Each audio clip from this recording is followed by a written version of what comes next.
Welcome to Forbidden Planet TV. It's Christmas Day on the Forbidden Planet. I'm Andrew Sumner, and here, as always, is the annual man with a Christmas message, global comic book legend, Dave Gibbons. How are you, Dave? I'm very well, Andrew. As usual, you're too kind. You're much too kind, but I like the idea of being global. Yeah, I like it. Absolutely right. Dave Gibbons all over the world, like Santa. I'm the sort of comics version of Santa Claus. Yeah, absolutely Yes, right. but Yeah, more jolly. yeah, of course. Yeah, yeah, of course. Leaner and jollier. Absolutely. Absolutely. It's a real pleasure to be here, Andrew, and looking forward to our conversation as I always do. And I'm ready to rock and roll. Yeah, we were talking about this a few weeks ago, weren't we, mate? And this is our fifth year of Dave Gibbons' annual Christmas Day message. It's amazing. I mean, it doesn't seem as long as that. That seems to stretch way back into time. I wasn't even retired then. I know time has flown. Time It has flown. has. And how's your Christmas Day going so far, Dave? Very good. Uh, Excellent this year because it's our second Christmas with grandson Alfie, who, Excellent, like yourself, is a Scouser. excellent news. That's So fantastic. that makes Christmas very, very special to be around children. So yeah, having a good time. Probably overdoing it a little too much, but who cares? Well, when we're done here, mate, I should be heading up to Liverpool myself to see Sumner Jr., who, as you know, lives in the city, and who knows, we might run into each other at Sefton Park. That It would be could marvelous. happen. It could happen. I'm getting to know Sefton Park quite well because it's very close to where Alfie lives, Yeah, and there's a very nice coffee shop in the park. yeah. So that's one of our habitual things is to take out the pushchair with Alfie and get ourselves a nice coffee and give him some crisps. Oh, yeah.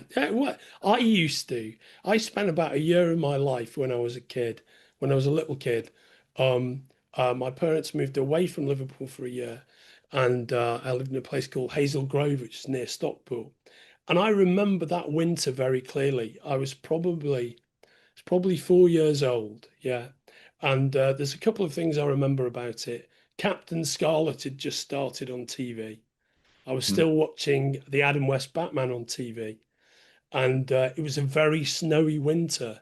And mm. Pops, my grandfather, used to take me on walks across Torkington Park in Hazel Grove to the coffee shop, to the sweet shop.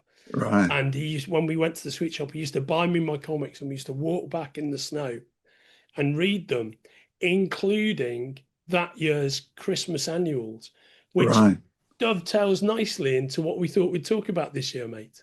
Yeah. First of all, I'd like to say I, like you, was really lucky in that I had very indulgent grandparents who would buy me whatever comics Yeah. I wanted and would even send them through the post. I might not even be there, and they'd see one in the shop and wrap it up and send it to me in the post. So it's great, and I'm looking forward very much to indulging Alfie like that. Although he has already got a comic, we bought him this comic, and for a little while it was his most favourite thing. So although he's much too young to read, this comic was printed on crinkly paper. Oh, So when yeah. you mess around, it really kind of crackled, and he loved that. So we got lots of family photos of him really looking at a comic as if he's reading it, but all he's doing is listening to the crinkles. So it's But the beautiful tactility of it. yeah, yeah. So it's great. Kids and comics, brilliant. What could be more Christmassy? Absolutely right. Amen to that.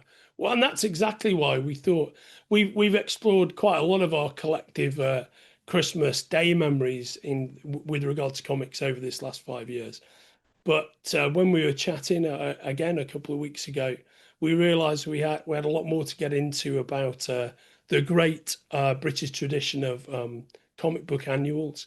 And one Mm, of the things that led to us thinking of this is our pals at Rebellion over the last 3 years. This will be the third year. Have really brought back the tradition of the classic British mm. Comics annual, and the way they're doing it is with this, which is the Treasury of British Comics annual, which we've Go on both too. got. We've both got, courtesy of our pals at Rebellion. Yeah, Thank you very thank you much. very much, Rebellion. Thanks, It's a Rebellion great pals. book. Yeah, it's really great stuff. There's our editing pals, Oliver and Keith, worked on this. Our friends in the marketing department, Mike Mulcher, Steve Morris. Thanks, guys. And these they've done a lovely job here because of course, they own a comics library which is dear to both of our hearts, the old Fleetway IPC Comics Library. And these annuals basically are reprints of classic IPC material from comics like Line, Valiant, wherever else. But about a third of it is newly originated stuff.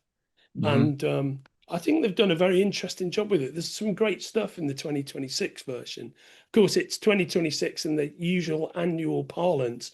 We're talking about it on Christmas Day 2025, but it's badged up with the following year's date, following year's Yeah. year. So it still sells in the early part of next year, even though so it doesn't look like it's a year behind, basically. Exactly. Yeah, no, it's a wonderful book. They made some really sort of eclectic choices in there, and it's like the best of the British comic albums, which was always they'd reprint classic stuff, you know, that had maybe already run in the weeklies, but they'd also commission new stuff because it was cheap. And the way I understand it was pure profit, really, because it was really just a reprint thing with a big price ticket on it, and they were guaranteed sales to parents and grandparents of children who love to read comics. So I think that's the reason why it became such a staple, that it was easy money for the publishers. But what they've done here, Rebellion, is there's stuff from all over the place. There's a beautiful full colour strip in here, which came from Boy's World, which was a thing that I loved when I was a kid. That's the John Brodie and the Green Men strip, isn't it? So it's John Brodie and the Green Men, and it's this really weird sort of science fiction thing. I read in the credits at the front, and that's something else I congratulate them for, is giving credits where they know who the writers and artists were, because the Green Men was actually written by a guy called Willie Patterson, who wrote a lot of really interesting stuff for kids comics, but also was one of the brains behind the newspaper strip Jeff Hawke, which was one of the best science fiction strips of all time. Some really strange, weird, groundbreaking science fiction content there. He died tragically young, Willie, but he had an amazing imagination, and nothing was too crazy for him to take on. So I really love having that all reprinted in here. And there's some great new stuff as well. There's a lovely strip by David Roach, that's beautiful, isn't it? The Spellbinder strip. Yeah. Just while we're speaking of David Roach, I've got to know him a little bit recently. He's not only is he a wonderful artist, but he's a great historian of comics as well. He's edited some wonderful books. There's a book of Spanish artists that he masterminded. But what's coming up in the near future is the Apex edition of Dave Gibbons' artwork, and he's compiling stuff for that. So if there's anybody watching that who has some original Dave Gibbons artwork, over the years I've sold everything. I don't have anything. If they want to drop me, or they just want to go on the internet and let me know on my fan page, Dave Gibbons fan page, we'd love to scan any artwork that people have got and put it in this big artist edition book that's coming out. There we go, Gibbons fans. And if you're not a Dave Gibbons fan, why are you watching this? So if you've got some juicy Dave Gibbons artwork, you can always jump at us in the messages on Forbidden Planet TV as well.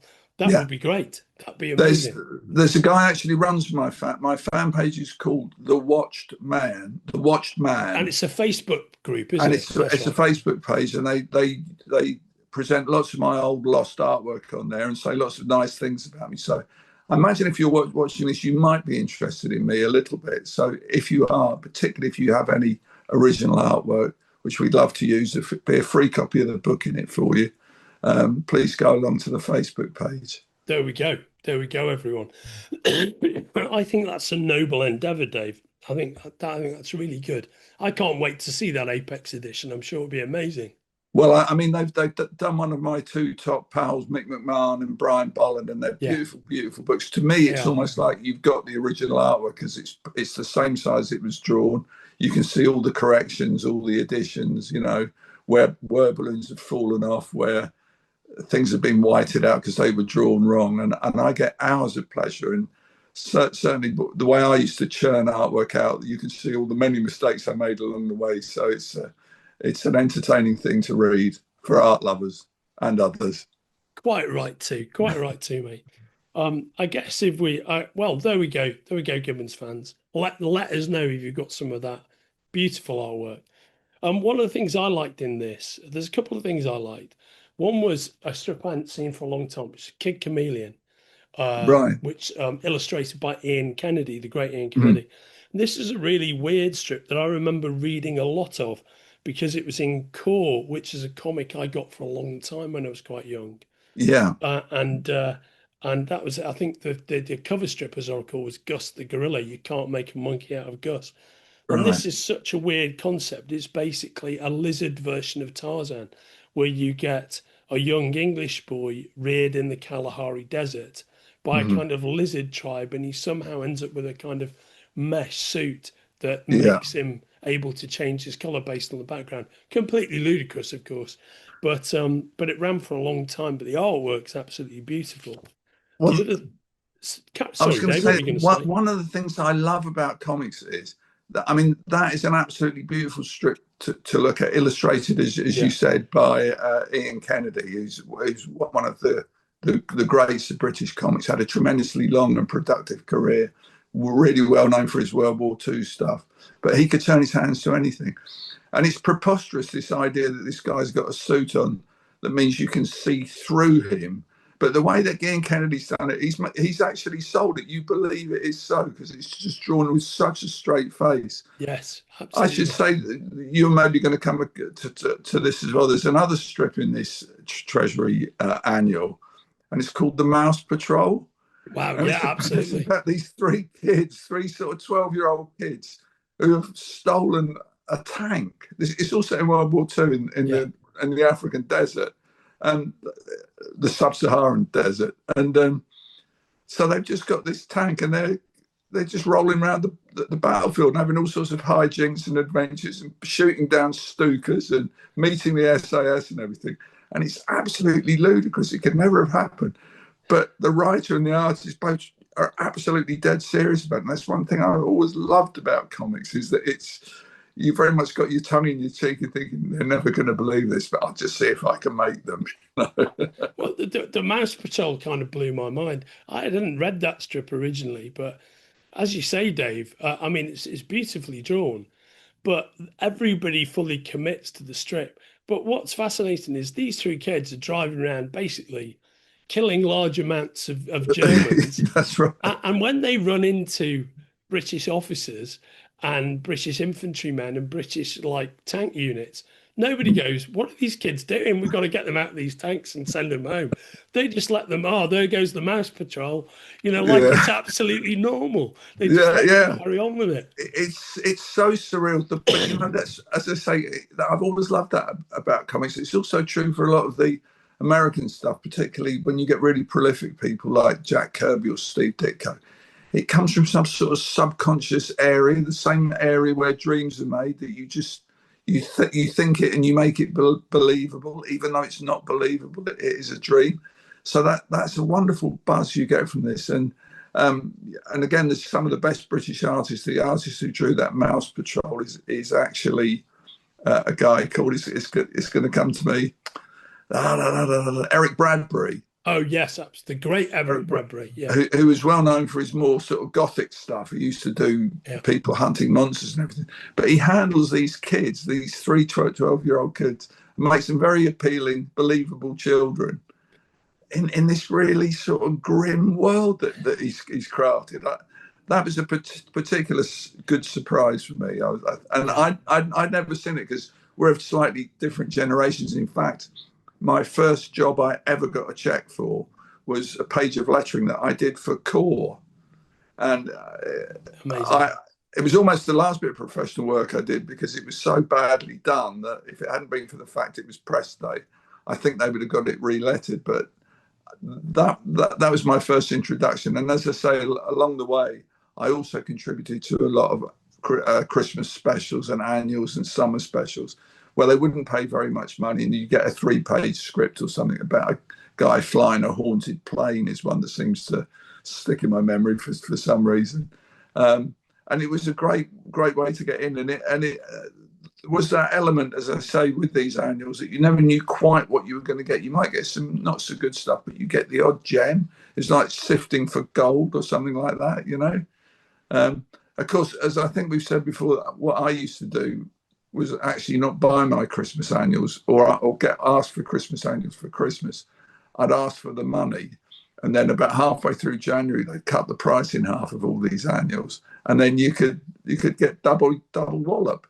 But the ones that I particularly Very smart, remember, mate. I wish I'd had the brains to think of that. yeah, the ones that I particularly remember was, I think, Amalgamated Press, who were the sort of forerunners of IPC. Yes, They used to do absolutely. things like Robin Hood, Yeah, and it was a wonderful Robin Hood annual. You didn't really see his adventures anywhere during the rest of the year, but they did a really great series of annuals of Robin Hood. And that they would always, I suppose, because he was a bit time worn, he would still be left on the shelves when other younger, more novel characters had gone. So I could always be guaranteed I get me dose of Robin Hood in the middle of January. So it all worked out well. Anyway, I love those annuals that you could rely on year after year. There was a company based in Manchester called World Distributors, and they were involved with publishing many of the licensed annuals. Like they did the classic '60s Star Trek annuals for years, and they right, did things like the Man from Uncle annuals, which used to have some of the in them. They used to have some of the Man from Uncle strips illustrated by Mike Sikowski, which I imagine were licensed from somebody like Gold Key. Yeah, yeah, they were there inside these annuals, and they did a series of three annuals while the Batman '66 series was on the with a kind of these beautiful but slightly anachronistic painted covers of Batman and Robin, where they don't look quite right. They look almost like it's a combination of Batman art and 1940s chapter serial art. You know what I mean? So right. he looks much more like a man in an ill-fitting costume, if you will, which kind of Adam West did to a degree, I guess. Yes. Yeah. Uh, No, in fact, I did a few early jobs as well for another British company. Would it have been Egmont? I don't know if Egmont were actually publishing stuff well, in England at those points. certainly, World Distributors were bought by Egmont in like Yeah. the 90s at some point, in the mid 90s. So Right. I'm wondering if you actually did the work for World Distributors themselves. It could well be. All I can remember is I did a couple of Superman covers and I did some end papers of Wonder Woman, and I did some artwork for a sort of crossword layout where you know, it was Batman villains whose names were in the crossword. And the thing that was notable about that was because in those days comics were very much a boys' game, but those comic annuals were edited by a woman called Vanessa Morgan, who's one of the sort of unsung heroines of the British comic scene, just at the time that people like me and Brian Bolland and Mick McMahon and Alan Moore, who also wrote text stories for them, were trying to break in. And she commissioned lots of work, and quite often she would give you a picture of Superman and say, make this into a cover. So you'd actually swipe it. You know, I mean, it didn't particularly want anything that was original. They wanted it to look like the American thing. And they could have just done a cut and paste job with the original artwork, but they actually got British artists to reinterpret it, which I've always been grateful for. And I was absolutely thrilled earlier this year to get a book which is a big history of Superman that our mutual friend Tim Pilcher edited. It's a wonderful, big, Hello, thick, Tim. Happy heavy. happy Christmas Day, mate. Yeah, happy Christmas, Tim, and checks in the post. And um, they actually used one of my end papers of Superman there. It's a sort of a montage of Krypton blowing up and Oh, Superman, wonderful. Clark Kent changing into Superman and him flying across the rooftops. And they actually used it in there amongst the creme de la creme of Superman art. So it's weird, these things go out into the ether and then years later somehow come back and you're made aware of them again. I love your Superman, Dave, and I remember when I first encountered your work, which might have been pre 2000 AD, but I was certainly became laser focused on it with 2000 AD, and um, with the oh man, what's the strip, the Euroball strip? What was it called again? the Harlem Heroes. Harlem Heroes, with the Harlem Yeah, Heroes. And I remember thinking how, to me, for a British artist, your work looks so kind of American friendly. And I remember looking at just the way you put your pages together and thinking, man, you could do DC Comics. You'd be great at Superman. I was waiting for you to illustrate Superman right. for maybe a decade before you ever did. Right. Yeah, no, I mean, I think that's why I got the Harlem Heroes gig at 2000 AD, because a lot of the European artists would draw these flying characters, a bit like you were describing the bad versions of Batman, where it's obviously a guy in a wrinkly suit. And all these, and a lot of these really good European artists drew the Harlem Heroes samples, but they had kind of crinkly, fudgy, everyday, mundane clothing. They didn't have the Kirby dynamism, if you will. Yeah, so I just turned them into skin tight costumes with no wrinkles or joins or anything like that at all, and that fitted the strip better. So yeah, it was the fact that I've always been in that, I think, that mid-Atlantic kind of area, which meant I could go both ways. But yeah. No, it's really interesting, Dave, isn't it? So I know you've also brought some other examples from your kind of psychic palace of British annual history. Can we have a look at some of them, mate? Yeah, well, I found this really interesting book called The Children's Annual. Great stuff. A History and Collector's Guide. And it's got loads of, as you can tell from the illustration on the cover, they go back to the 20s or 30s or whatever. But I'll just flip you a few pages of them. They got all this stuff. Ah, look at that, eh? Yeah, great stuff. Magic, isn't it? Yeah, it's lovely. And then we'll flip forward a bit, and then we get to this. Oh, that's nice. DC Thompson used to put out. So nicely reproduced as well. Yeah. Very early Corky the Cat there. Early Corky the Cat, yeah. And we got, this is of particular interest to me. Can you see this? Oh, yeah, the Ujar Annual. Yeah. Well, there's a story that I tell at great length in my autobiography where part of my path towards comics was being sort of indulged by my dad, because he loved to draw and he was an architectural draftsman, and he would buy me a lot of comics. And when he was very, very young, when he was sort of 6, 7, 8 years old, he lived in Dundee. His father was a customs officer and got posted to Dundee. And they stayed in a boarding house. And another one of the people who lived in the boarding house was a comic artist called Henry Tallentire. And he had a huge effect on my dad. And my dad would always seek his work out. And I've actually got a paint box that Tallentire gave to my dad.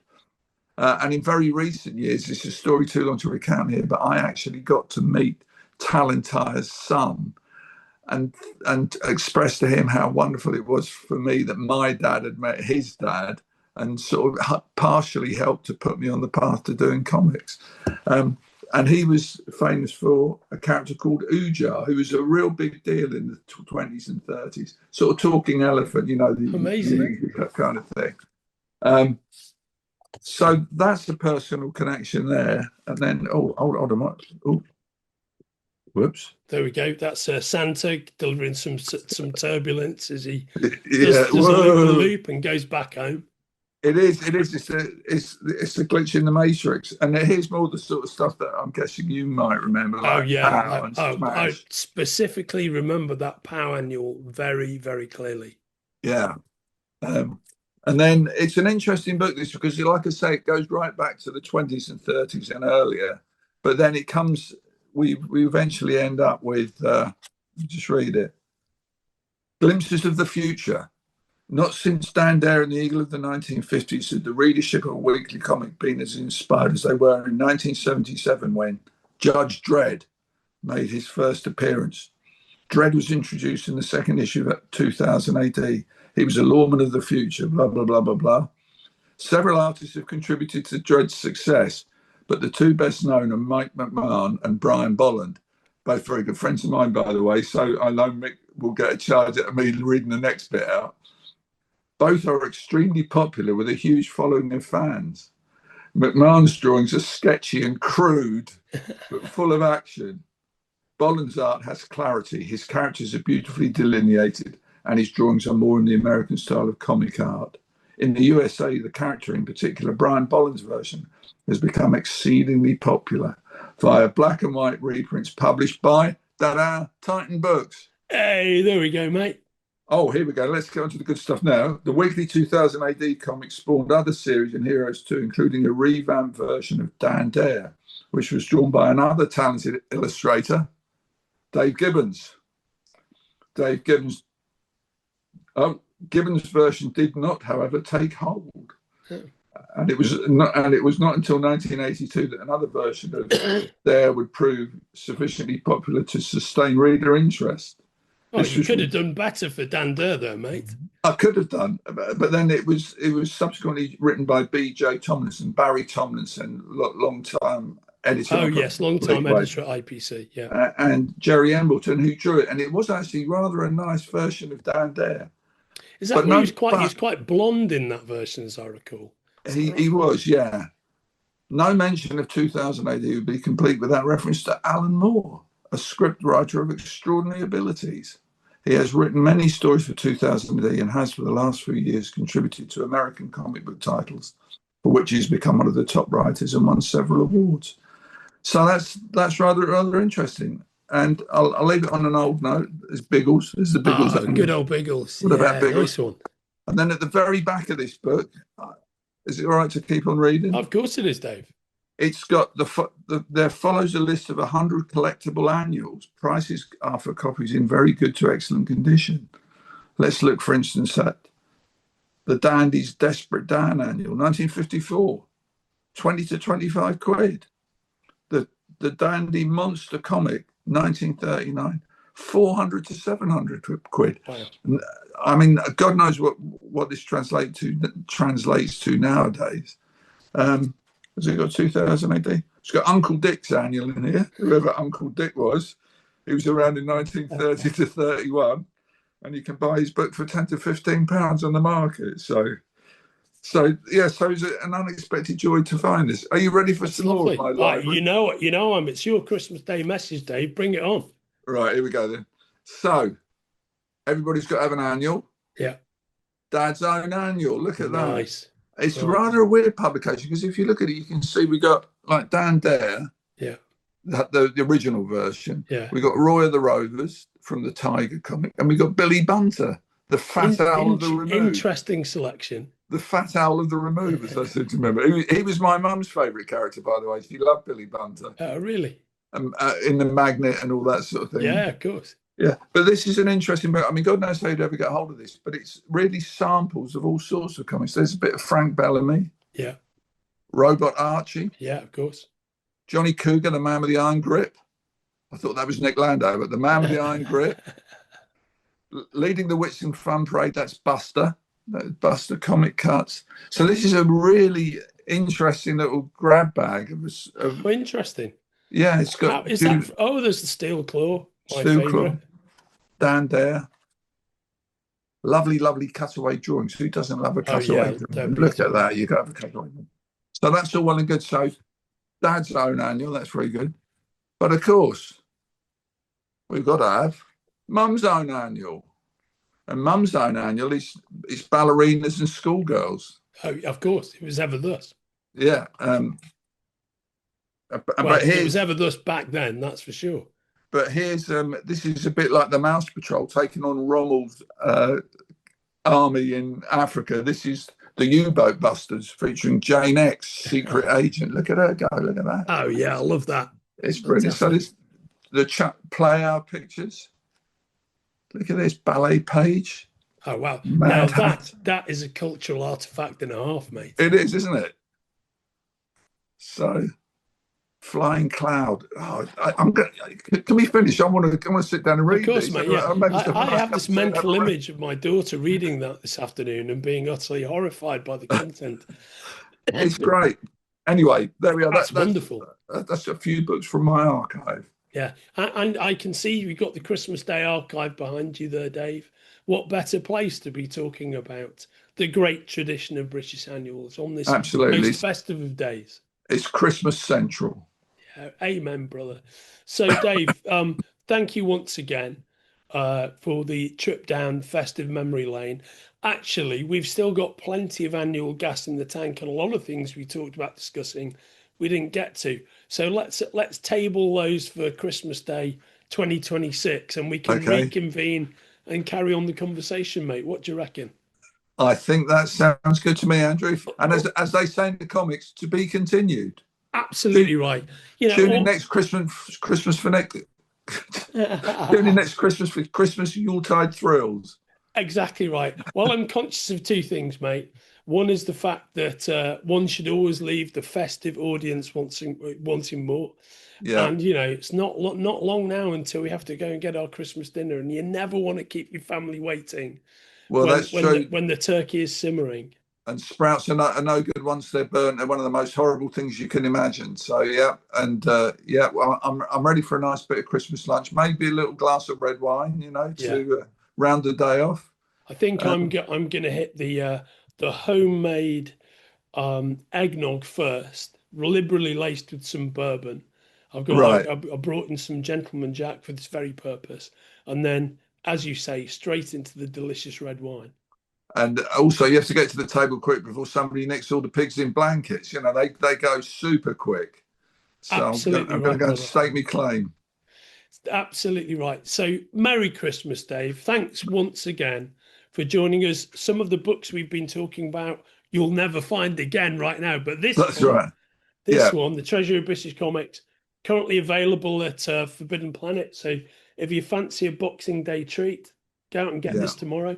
It's great work from our pals. And if any of this vintage stuff that I've been showing looks interesting, you should really check out the books that Rebellion do, because they've got a great sense of the kind of history and the long gestation of British comics, and I think it's well worth supporting. And I very much admire what they're doing with the wonderful archive that they've got. So look forward to many more Christmas annuals. I couldn't agree more. I couldn't agree more, Dave. It's a beautiful tradition to be maintained. So, Merry Christmas to you, brother. Have a wonderful Christmas day and have a fantastic New Year. Same to you, Andrew. A very Merry Christmas, and I'm sure I'll be seeing you soon. In fact, I know I'll be seeing you soon. Yeah. But right back at you. I look forward to getting yet another Christmas jumper out next year, and maybe I'll even sport a hat. Who knows, if I feel sufficiently a jolly chapeau. Maybe I'll bring my Santa hat back, you know, if I manage not to overheat in the meantime. That's right. All right, Andrew, thanks very much. Great pleasure as always, and all the best. And all the best to you out there, and a very Merry Christmas. Amen to that. Merry Christmas, everyone. Merry Christmas, Dave. Cheers, Andrew. Cheers.